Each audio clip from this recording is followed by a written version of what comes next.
The sun had barely burned off the mist when Henry Dalton approached the Mariner Federal Tower in downtown Chicago. At 8:42 a.m., the revolving glass doors gleamed beneath a row of polished brass letters. Inside, the vast marble lobby shimmered in the early light, and the air smelled faintly of cedar polish and new money. Henry's boots, well-worn tactical models issued in 2003, clicked softly against the marble. His canvas jacket, faded at the seams, hung loose on his shoulders. A patched green cap embroidered with Search and Recovery Division, 1978, sat squarely on his graying head. He carried a weathered leather satchel whose strap was fraying along the edges. The security guard stationed near the entrance stiffened as Henry entered, eyes narrowing, but saying nothing. The receptionist, a young woman with a severe bun and a crisp navy blouse, barely concealed her disapproval. Eyes flickered from their screens, subtle glances trailing after Henry as he moved across the lobby. Navy suits, sheath dresses, and mirror-shined Oxfords passed him without acknowledgement. Henry walked upright, though his left knee carried a stiffness born from a rescue rappel, gone wrong in Appalachian, not age. With each step, he betrayed neither rush nor hesitation. He simply moved forward. At the front desk, the receptionist's voice sliced through the hush. "Sir, do you have a badge or appointment code?" Without a word, Henry produced a folded printout, its corners soft from handling. "I was asked to deliver this file." The woman skimmed the page until her lips curled slightly. "Henry Dalton. I'll have to verify. Please wait to the side." He complied, positioning himself near a potted ficus, taller than himself. A slender man in a steel gray suit passed by and offered a pointed look. Henry nodded in quiet civility, but was ignored. After several minutes, a thin badge was printed with an audible hum. "Express elevator to floor 68, the receptionist instructed curtly. "Do not stop on other floors. And please keep personal items close." Henry accepted the badge, pressed it to the scanner, and the elevator doors slid open with a faint hiss. Inside, a small cluster of passengers stood two analysts with Mariner lanyards. A woman on a Bluetooth call, a courier with a box, and a junior manager glued to a stock app. As Henry entered, the soft hum of conversation thinned to a near silence. The woman subtly repositioned her purse. The manager didn't look up. Henry pressed 68 and stood near the panel. At floor 9, the doors parted briefly for a young man in a black turtleneck sipping a bright matcha smoothie. He swept Henry with a glance and muttered under his breath, "Wrong building, Pops." Henry's gaze remained steady. Right building, wrong assumptions. The elevator continued upward, the air thick with unspoken judgments. Henry's face remained still, but his eyes traced the small indicators above the doors. At floor 36, a barely perceptible tremor rippled through the cab, just enough for trained senses to notice. His brow knit slightly, though he said nothing. At floor 61, the lights flickered, a faint blink, then steady. One passenger chuckled nervously. "Old building," he murmured. Henry shifted subtly stance, widening an old reflex he no longer questioned. As the car climbed toward floor 68, the passengers remained unaware that the man they had dismissed moments earlier had already cataloged 3 signs of electrical stress, anomalous brake lag, and a suspicious relay click behind the panel. The elevator neared its destination, air tense, the silence deeper than before. Henry's presence had not changed, but the building's subtle language had. As the car hummed past floor 65, Henry's instincts coiled tighter, an almost imperceptible readiness in his frame. He watched, listened, and waited not for his floor, but for the thing no one else suspected was coming. As the digital counter ticked upward, something unseen began to falter. At floor 67, the elevator lurched hard, then stopped dead between floors. The overhead lights snapped off, plunging the car into a suffocating darkness. For a beat, no one moved. Then a sharp intake of breath, a clatter as the courier's box tipped over. "Are we stuck?" someone whispered, voice thin with rising fear. The silence was shattered by Henry's voice, calm and unwavering. "Everyone stay still. Don't touch the panel." A voice from the back, sharp and defensive. "And who made you in charge?" Henry didn't flinch. "I'm not in charge, but I've pulled 17 people out of collapsed elevators in my life. You can panic if you like, or you can listen." Something shifted in the dark. The tension morphed, not into trust yet, but into recognition. His tone had cut through the fog of fear, offering one clear thing: leadership. The emergency lights flickered on, weakly bathing the cabin in a ghostly amber glow. Faces emerged pale and unfamiliar. The air felt heavier. The young woman in the heels pressed her phone against the metal walls, no signal. The man with the smoothie tried the emergency button, no response. Damn it, he hissed. Henry's eyes remained steady, trained on the faint hum behind the paneling. He closed his eyes, briefly tuning in. The relay was clicking, wrong, dry, erratic. Electrical fault, not mechanical. A short in the primary control loop. We're between floors, Henry said quietly. Power's rerouted. The stabilizers are confused. If we stay calm, we stay safe. If anyone tampers with the panel, they might trigger a surge. Eyes turned toward him again, this time less combative. The tone in his voice wasn't learned. It was earned. A man in a navy vest glanced skeptically at Henry. What are you, an engineer, search and rescue? Retired, Air Force.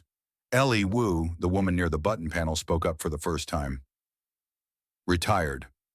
How long ago? Henry met her gaze evenly. Long enough to trust what I know, short enough to remember it when it matters. No one laughed. No one moved. The businessman, clutching a laptop, began tapping nervously on the keys.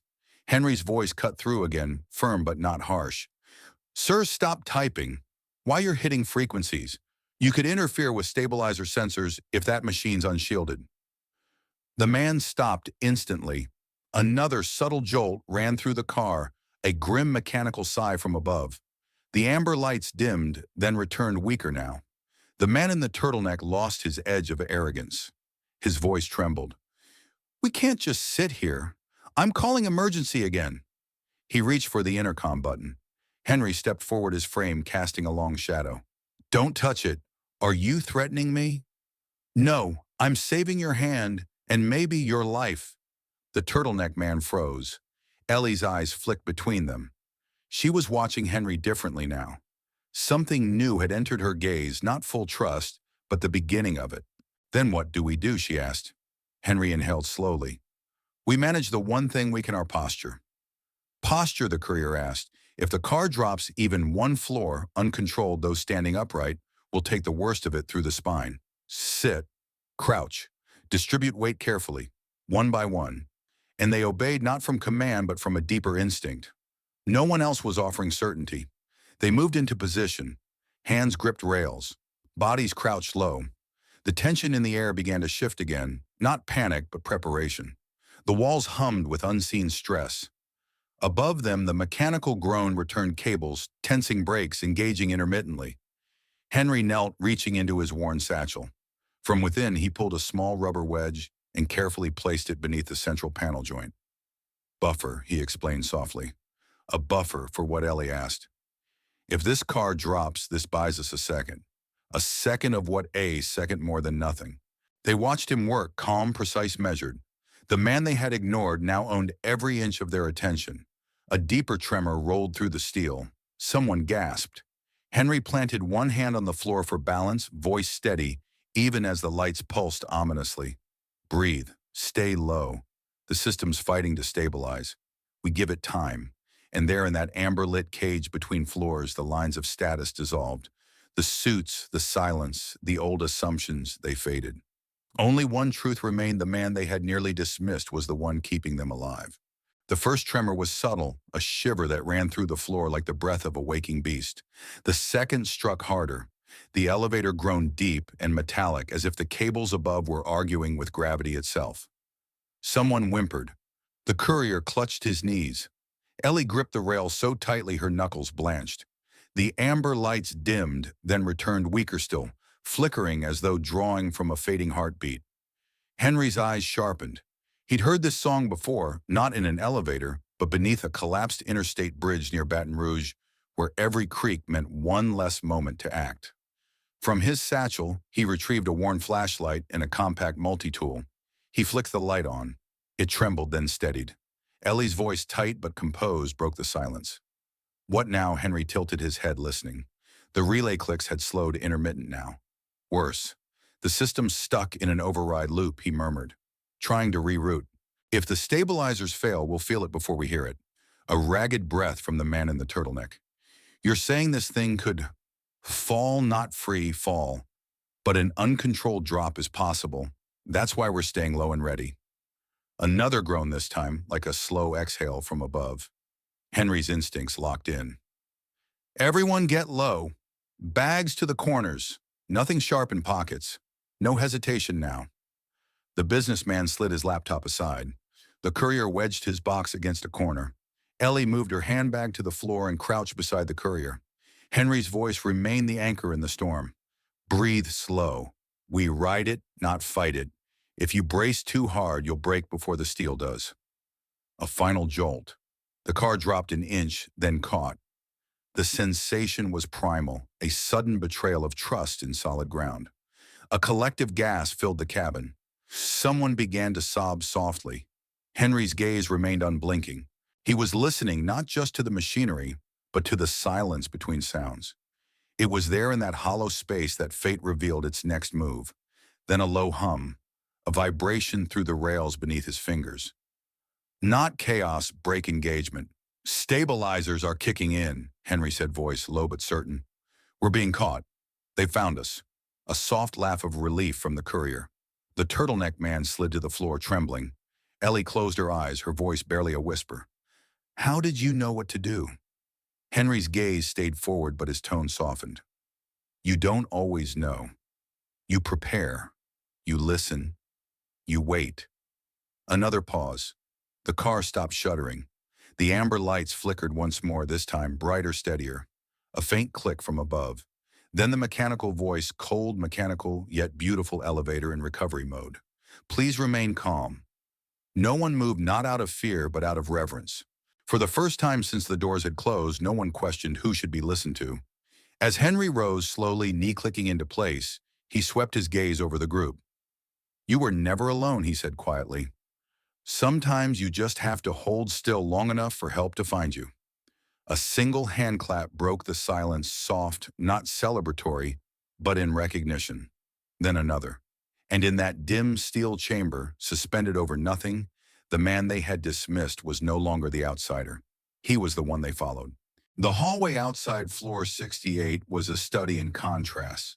A cluster of security staff and building engineers stood ready, faces tense with expectation. Behind them, in a tailored charcoal suit, was Victor Lang, Chief Operations Officer of Mariner Federal. Clipboard in hand, he scanned the elevator's open doors, preparing for chaos. What he saw instead was a quiet procession. Passengers filed out with slow, deliberate steps. No shouting, no tears. Just an uncommon kind of order. Last among them came Henry Dalton, one steady hand helping the young courier regain his balance. His flashlight hung loose at his side. Victor's brow knit. What happened in there? He asked, impatience lacing the words. No one answered at first. Then Ellie Wu stepped forward, voice clear. This man saved us, she said simply. He gave the orders when no one else could. Victor's gaze snapped to Henry, suspicious. You, Henry gave a small nod. I did what I was trained to do. Victor's tone grew clipped. We'll need your name, your credentials. Without hesitation, Henry reached into his jacket and produced a weathered ID. Victor squinted. Henry Dalton, Tech Sergeant, U.S. Air Force. Retired. A flicker of recognition crossed Victor's face. You're not on today's visitor list. Henry's reply was calm. I submitted a proposal packet last week. Was told if I brought it myself, it might find the right desk. Ellie, suddenly remembering, pulled out her phone. Her fingers flew. Buried in an old email from her late father, a forwarded message titled, The Man Who Saved Me, lay a scanned clipping from a local paper dated 1994. Bridge collapse hero vanishes after rescue. A grainy black and white photo showed a smoke-silhouetted man carrying two children. The stitched name barely visible on his gear, Dalton. Ellie's voice cracked softly. Did you serve near Chicago in '94? Henry's gaze met hers, steady, somber. I was there. I left before the press arrived. You pulled my father and brother out of that wreckage. The hallway seemed to stop breathing. Even Victor glanced up sharply. For a moment, Henry said nothing. Then with a faint nod, I was just doing my job. Ellie stepped forward, her movements instinctive, unguarded. She extended her hand. Henry clasped it gently. The moment wasn't ceremony, it was something older. Grief and gratitude meeting across decades. Victor's earpiece crackled. CEO wants a debrief. Now! Victor looked back to Henry. You still want to deliver that proposal? Henry's lips curved faintly. I came this far. No sense stopping. Ellie squared her shoulders. I'll escort him. Victor raised an eyebrow. You? Yes. She looked straight at him. Because he didn't walk into the wrong building today. We forgot why he belonged. Victor said nothing. Then with a small motion, he stepped aside. Henry adjusted his cap. Ellie fell into step beside him. Together they walked toward the towering glass doors of the executive wing. For the first time that morning, Henry Dalton was no longer walking alone. The executive conference room on floor 68 looked more like a cathedral of glass than a workspace. Vaulted ceilings, mirrored panels, and a sweeping view of Lake Michigan framed the table where 8 board members now sat. At the center of the room stood Elena Rios, CEO of Mariner Federal. Young, commanding every gesture honed by years in high finance. Her gaze flicked toward the folder in Ellie's hand, then to the weathered man beside her. Victor Lang stood at the side, arms crossed. This is Henry Dalton, he announced. He submitted a proposal regarding a civilian rescue program. Elena didn't rise. Her voice was cool. Mr. Dalton, why not schedule through proper channels? Henry scanned the room, the sterile glasses, the polished table, the faces of mild irritation. He stepped forward and set the worn folder down. I was told this was the only way it would be seen. You were misinformed, Elena replied. But since you're here, let's hear it. Briefly. Ellie opened her mouth, but Henry raised a gentle hand, then unfolded a single page. I'm not here to sell my past, he said. I'm offering hands mine and others like them. Veterans, first responders, civilians with battlefield minds. They need a place to teach and to serve again. Project Sentinel. 1 floor, 1 classroom, a start. The board shifted uncomfortably. Elena's gaze remained unreadable. Mariner is a private firm. We don't fund individual histories. Henry's tone didn't waver. I'm not offering history. I'm offering readiness. There's a generation of quiet leaders still waiting to serve, not in uniform, but where it counts. Victor interjected. He stabilized 7 passengers this morning. No panic, no chaos, just leadership. Elena's eyes narrowed. You didn't say your name was Dalton. Henry blinked. Would it have changed anything? Elena stood now, her movements slower, more deliberate. My brother was pulled from a bridge collapse in '94, she said softly. The rescuer vanished before he could be thanked. He wore a green cap. His name was stitched on the strap. She turned to Victor. Show me a satchel. Victor hesitated, then nodded. The room leaned forward slightly. Faded but visible, Dalton. Elena's voice dropped. It's been nearly 30 years. Henry didn't move. I didn't come for thanks. I came because there are more like me. Elena approached, one hand resting lightly on the back of a chair. My brother says you can't teach courage, but you can give it a place to stand. She turned to the board. Any objections to hearing him out fully? Not a word. The shift wasn't loud. It wasn't ceremonial. It was a room remembering that sometimes the strongest voice belongs to the one who never asked to be heard. By 3:12 p.m., the clip hit 7,000 views. Security footage, grainy and brief, showed Henry Dalton exiting the elevator beside Ellie Wu. And the moment Elena Rios stood, gestured to a chair and said, We forgot why men like you built the stairs we climb. The building's internal network buzzed. No one was told to watch, but they did. That evening, Mariner issued a press release, subject from the office of the CEO title. The floor was ours, the integrity was his. It was brief, no embellishment. A veteran stabilized an emergency. His proposal, Project Sentinel, would be funded immediately. And one final line to Mr. Henry Dalton. We apologize for our silence. We ask to learn from your voice. The clip passed 2 million views by morning. Not from outrage, from something rarer, admiration. One day later, Henry was invited back, not for a meeting, for what Elena called a correction. It was 9:15 a.m. when Henry Dalton stepped once more through the Mariner Federal Tower's lobby doors. This time, no eyes narrowed, no glances whispered. The guards nodded. One even opened the door with a small smile. Victor Lang was waiting by the express elevator. But he wasn't alone. Elena Rios stood beside him, flanked by the full executive team and Ellie Wu. Victor extended an envelope and a laminated ID badge. Mr. Dalton, he said with quiet respect, you don't need clearance to walk through these doors again.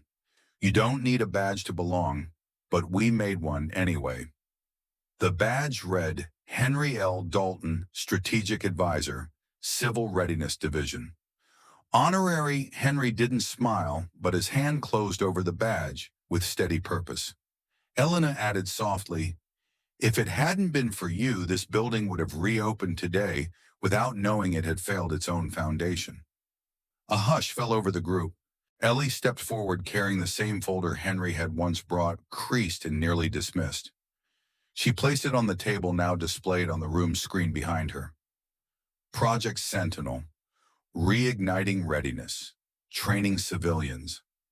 Led by those who remember fire. The presentation began, but the real moment had already passed in that space where leadership had asked to learn not to lead. Henry did not return to floor 68 the following week. He didn't need to. What he'd come to deliver had already taken root not as a pitch, but as a quiet foundation. One Friday morning as sunlight streamed through Mariner's lobby glass, something new appeared near the express elevator bank. A matte black bench, simple and unadorned. Embedded in the backrest was a small metal plaque for those who were told they didn't belong but stood still anyway, inspired by Henry Dalton. At first, people passed it without noticing. Then they slowed. Then they sat. And slowly they began to ask. Ellie Wu remained at Mariner, but something in her shifted. She no longer rushed past silence. She paused. She listened. She also served as program liaison for Project Sentinel, which launched 3 weeks later in a community hall in South Chicago. Not with cameras, not with fanfare. A folding table, 12 chairs, a room full of first responders and veterans taking notes from a man whose voice carried perfect recall and the weight of a life spent in service. Elena Rios gave no further press statements. She didn't need to. But when asked in a closed meeting what changed her mind that day, she answered simply, it wasn't fear. It was the calm, and it wasn't his resume. It was the weight of someone who didn't flinch when everything else did. As for Henry, he returned to his small apartment on West Randolph Street. Same chair by the window, same well-worn thermos. But on the wall now hung two things, his honorary ID badge and a photograph from decades past, a silhouette carrying 2 children from smoke. It had been mailed anonymously. On the back was a simple line. Some rescues never make the news. This one made a family. 1 month later, Henry walked past Mariner Tower on his way to catch a city bus. He hadn't intended to go inside, but near the elevator bank, a small child, perhaps 9, sat swinging her legs from the black bench. She looked up wide-eyed. Are you the guy from the elevator? Henry paused. I was in it, he answered gently. The girl nodded solemnly. My mom says you made the building think better. Henry chuckled softly. Your mom's smarter than most CEOs. She grinned, then reached into her backpack and handed him something, a drawing 7 stick figures inside a gray box. One wore a green hat. Underneath, in careful handwriting, the man who didn't leave. Henry said nothing. He simply nodded. And for the first time in a long while, he pressed the elevator button, not to go up, but to leave. knowing that the floor which once tried to push him out had already changed its foundation, and knowing quietly that sometimes the most lasting legacies are not built from power, but from presence.